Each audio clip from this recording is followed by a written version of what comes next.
They said his land was worthless in 1974. Now oil companies beg for it. The conference room on the 14th floor of the Meridian Petroleum Tower in Midland, Texas, had been booked for 2 hours. 3 executives sat at the long table waiting: the general counsel, the vice president of land acquisition, the regional director who had flown in from Houston that morning on a company plane. Their coffee had gone cold. The same folder, copied 4 times, sat open in front of each man. They had been waiting for 46 minutes. At 10:47 a.m., the receptionist's voice came through the intercom. Mr. Whitfield had arrived. Earl Whitfield was 74 years old. He drove a 1998 Ford F-150 with 312,000 miles on it. He wore clean jeans, a pressed white shirt, and a brown work jacket May had bought him at a hardware store in Pecos in 2007. He'd come alone. 8 months earlier, a man named Tucker Brennan had stood on Earl's porch and laughed. He had laughed in front of Earl's neighbor and Earl's lawyer. He had called Earl's deed of sale an old farmer's paper. He had offered $1.2 million for 640 acres of West Texas scrubland and every drop of oil beneath it. Tucker Brennan had been 31 years old. He had spent 11 minutes reviewing Earl's file before that visit. In the conference room on the 14th floor, the general counsel cleared his throat. He slid a single sheet of paper across the table. The number on it was no longer 1.2 million. Earl read it once. He set it down without speaking. He had bought the land in 1974 for $14,000 cash. The county geologist had called it worthless. The bank had refused to finance it. His own brother had told him he had thrown his life away. Here is how it started. His name was Earl Whitfield. He was born in 1952 in Sweetwater, Texas, the second of 4 children, the son of a roofer and a part-time waitress. He never finished college. He never owned a new car. He had spent 51 years on 640 acres in Reeves County, in the dry country west of Pecos, where the land runs flat and brown all the way to the horizon, and the wind blows hard enough to bend the mesquite. He started working oil rigs at 17. By 21, he had a reputation in 3 counties as a man who showed up sober, stayed late, and never complained about the heat. He saved every dollar he could. He lived in a trailer behind a truck stop on Highway 285. He ate beans and rice and drank tap water. In 6 years, he put away $14,000 in a savings account at the First National Bank of Pecos. He was 22 years old when he heard about the parcel. 640 acres, a full section. The owner had died, and the heirs lived in California, and they wanted the land gone. The county had run a survey. The geologist had walked the property for one afternoon in March of 1974 and written in his report that the formation was depleted, that the surface was too rocky for grazing, that the water table was too low for irrigation. He had recommended a sale price of $15,000 and noted that the parcel was, in his professional opinion, of negligible value. Earl drove out to look at it on a Tuesday in April. He walked the fence line from corner to corner. He sat on a low rise above a dry creek bed and ate a sandwich May had packed for him. May was 19 years old then. She worked at the diner in Pecos. They had been engaged for 4 months. She told him to buy it. The bank refused to give him a loan. His brother Roy drove out from Lubbock to talk him out of it. The geologist himself called Earl into the assessor's office and told him plainly that the land would never produce a dollar and that he was about to bury his savings in dirt. Earl listened politely. He thanked them all. He went back to May and asked her one more time. She said the same thing she had said the first time. Buy it.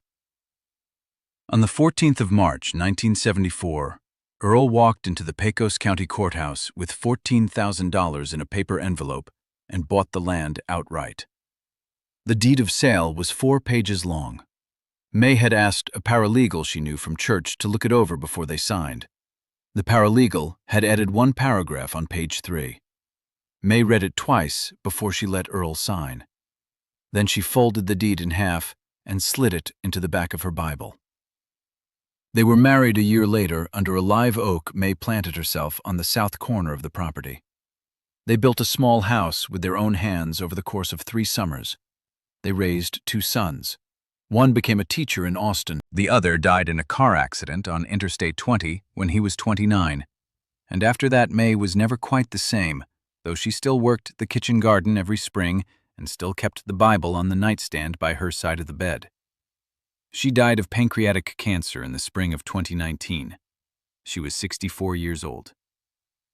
After the funeral, Earl moved the Bible to his own nightstand. The deed was still folded in the back of it, exactly where she had put it 45 years earlier. He did not take it out. He did not need to. He knew what it said. He worked the land alone after that. Tucker Brennan was 31 years old. He had an MBA from Rice University. He had been with Meridian Petroleum Group for 3 years and had been promoted to Land Acquisition Manager for the Permian Basin region in January. He worked out of the Midland office. His title carried an annual bonus structure tied to a single metric: the percentage of legacy parcels his team converted from independent ownership to corporate lease within a fiscal quarter. A legacy parcel was Meridian's internal term for any tract held by the same family for more than 30 years. The company had a list. There were 1,411 such parcels in Reeves and Pecos and Ward counties alone. Tucker's job was to work through them. He had a method. He pulled the original deed from county records. He calculated the assessed value at the time of sale. He scanned for ambiguous language, missing clauses, expired riders, dead parties. Most deeds from the 1950s and 60s and 70s had been written without modern protections. Most owners had no idea what they had signed. Most owners were now old. Most were also tired. Tucker liked to say in the office that the only thing standing between Meridian and $100 billion of recoverable oil was a stack of old paper and a few stubborn grandfathers. He said this in a conference room with the door closed. He said it more than once. It made his team laugh. He pulled Earl Whitfield's file on the 3rd Tuesday in September. He spent 11 minutes on it. He noted the date of purchase, the price, the fact that the original co-owner of record was deceased and the surviving owner was a 74-year-old widower with no remaining children on the property. He flagged the file as a low-resistance acquisition. He scheduled a visit. His offer was prepared in advance. $1.2 million in cash. Full surface and mineral rights, a 30-day closing window, standard non-disclosure attached. He had used the same offer letter on 11 other parcels that quarter. 7 had accepted. 2 were still considering. 2 had refused. He had a plan for the refusals. Meridian's legal team had identified a pattern in Reeves County deeds from before 1980. Most contained boilerplate language that, under a specific reading of the Texas Property Code as amended in 1989, could be challenged as insufficiently specific regarding subsurface rights. The challenge had succeeded twice in district court already. Neither case had been appealed. Tucker Brennan did not believe Earl Whitfield's deed would be any different. On the morning of the visit, he drove out from Midland in a black Ford F350 he had leased through the company. He wore a charcoal suit and a tie his wife had bought him for his 30th birthday. He brought 2 lawyers. He brought a notarized offer letter. He did not bring a copy of Earl's deed because he had not thought it would matter. It was the first mistake he made that day. Earl was on the porch when the F350 pulled up. He was drinking coffee and looking out toward the live oak May had planted in 1975. The tree was 48 years old, and it shaded a small fenced rectangle of ground where May was buried and where Earl had marked out a place for himself beside her. He watched the truck park. He watched 3 men get out. He did not stand up. Tucker Brennan introduced himself. He smiled the way men smile when they already know how the conversation will end. He sat down in the chair across from Earl without being invited. He explained in detail that Meridian Petroleum had identified the parcel as a strategic acquisition target. He explained that his company was prepared to offer $1.2 million cash, well above the assessed value of the land, and well above any reasonable expectation Mr. Whitfield might hold. He explained that the offer was time-limited and that the company's interest, while real today, could not be guaranteed past 30 days. Earl listened. He drank his coffee. He did not interrupt. When Tucker finished, Earl asked one question. He asked whether Mr. Brennan had read the deed of sale from 1974. Tucker said the deed had been reviewed. He said that whatever language it contained, his company's legal team was confident it would not affect the terms of the offer. Earl set down his coffee. He stood up slowly. He went inside the house. He went to the bedroom. He opened the nightstand drawer. The Bible was where it had been since 2019, since the morning after May's funeral, when he had moved it to his side. He lifted it out. He set it on the bed. He opened it to the back cover, and from the inside flap he took out the deed. It was 4 pages long. It was folded into thirds. It had been folded into thirds for 49 years, and the creases were as sharp as the day May had pressed them in with her thumb. He carried it out to the porch. He handed it to Tucker without a word. Tucker unfolded it on his knee. He read the first page. He read the second page. He turned to the third page and started reading the paragraph at the bottom, the paragraph May's paralegal friend had added, and he stopped halfway through. He read it again. Then he handed the deed to the lawyer on his left. The lawyer read it. His face did not change. He handed it to the second lawyer. The second lawyer read it twice. Then Tucker Brennan laughed. He told Earl that the clause was, in his words, an old farmer's paper. He told Earl that no court in Texas would enforce language that vague, written that long ago, by a paralegal who was probably not even certified. He told Earl that Meridian had lawyers who specialized in exactly this kind of nonsense. He told Earl that his offer of $1.2 million was, on reflection, generous, and that Earl would be wise to take it before the company's legal department took a closer look. He laughed again on the way back to the truck. Earl's neighbor, George Mendoza, who had stopped by to drop off a part for the tractor, was standing in the driveway and heard him laugh. Earl's lawyer was a woman named Lila Vasquez. She was 38 years old. She had a small practice in Pecos, and she had handled May's estate after the cancer. She knew Earl. She had drunk coffee at his kitchen table more than once. She did not, at first, believe the deed would hold. She told him this directly. She told him that the Texas Property Code had been amended in 1989 and again in 2003, and that older deeds were vulnerable to challenges on specificity, and that Meridian's legal team was likely well prepared for exactly this fight. She told him she would do the work, but that he should consider the offer seriously. Earl told her to file for a declaratory judgment. She filed it on a Thursday in October. Within 10 days, Meridian's counsel had requested a mediation rather than a court date. Lila told Earl this was unusual. She said it meant someone at Meridian had read the deed more carefully than Tucker Brennan had and did not like what they had found. The mediation was scheduled for the 3rd week of January. The room was on the 14th floor of the Meridian Petroleum Tower in Midland. A neutral mediator from a firm in Dallas had been retained at Meridian's expense. Both sides had agreed to terms of confidentiality. Earl drove himself to Midland that morning. Lila met him in the lobby. They rode up in the elevator together. They did not speak. The conference room was large. A long oak table ran the length of it. The light came in flat and bright through a window the length of the south wall. Tucker Brennan was not present. In his place sat the General Counsel of Meridian Petroleum, the Vice President of Land Acquisition, the Regional Director from Houston, and 3 additional attorneys. 7 men, matching folders, matching pens. The mediator opened the session at 11:04 a.m. The General Counsel spoke first. He spoke for 23 minutes. He described Meridian's good faith efforts. He described the company's revised offer of $4 million cash with a closing date of February 28th. He described the alternative, a multi-year court battle with uncertain outcomes for both parties. He used the phrase reasonable resolution 6 times. When he was finished, Lila Vasquez opened the folder in front of her and removed a single document. She set it on the table. She said 3 sentences. She said, "This is the original 1974 deed of sale, filed and stamped by the Pecos County Clerk on March 14, 1974, witnessed and notarized in this county on the same date.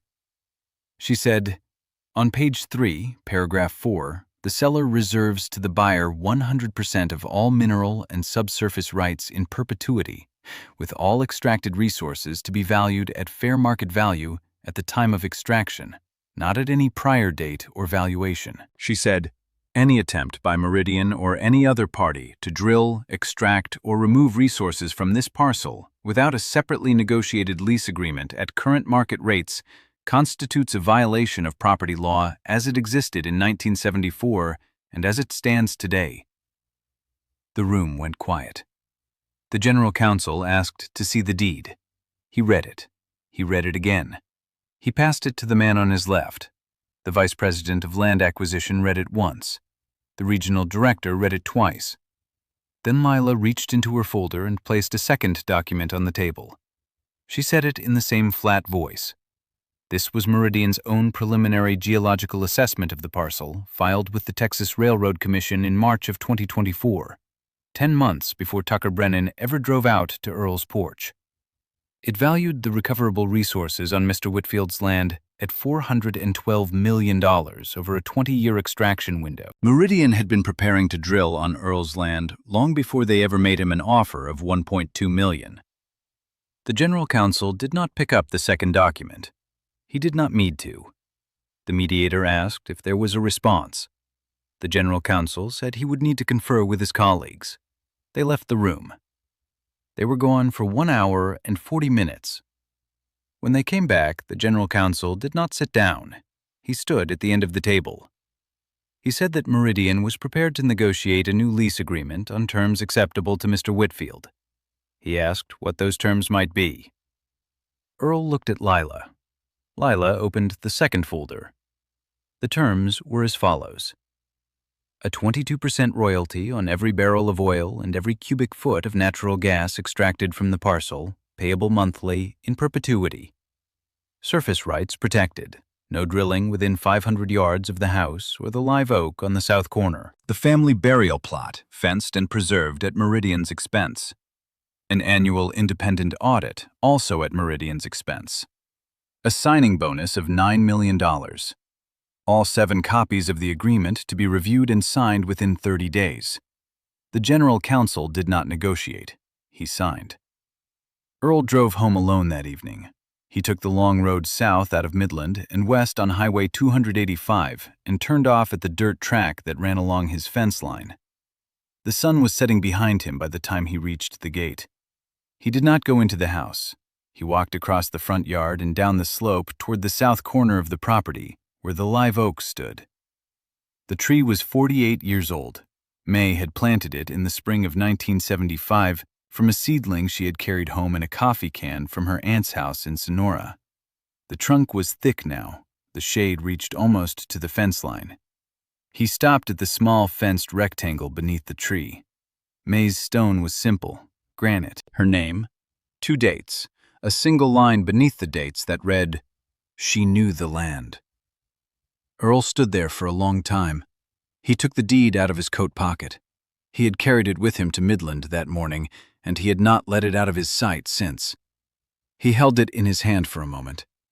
Then he folded it back into thirds along the creases May had pressed into it 49 years before, and he slid it into his inside pocket against his chest. He said one line. He said, "You were right, May." He stood there a little longer. The wind moved through the live oak above him, and the long shadow of the tree stretched east across the dry grass. The first stars were coming out. The light was gone. He turned and walked back to the house. The next morning he ate his breakfast on the porch the way he always had. He drank his coffee from the same mug May had bought him at a hardware store in Pecos in 1992. He looked out toward the tree and toward the south fence line and toward 640 acres of land that a county geologist had once written off as worthless in the spring of 1974. He put the deed back in May's Bible that afternoon. He set the Bible on her side of the nightstand. It had been 45 years since May had folded that page. The creases were still sharp.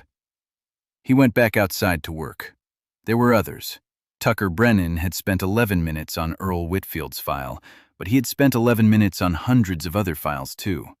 There were widows in Ward County who had taken the $1.2 million. There were brothers in Pecos who had signed before the lawyer read the clause. There were old men in Reeves County who never knew what their fathers had written into the bottom of page 3. Some of them are still finding out. Subscribe. The next story is about a widow in Crane County who almost signed, and the granddaughter who drove 400 miles overnight and showed up at her kitchen door 3 hours before the deadline with a folder of her own. We'll see you there.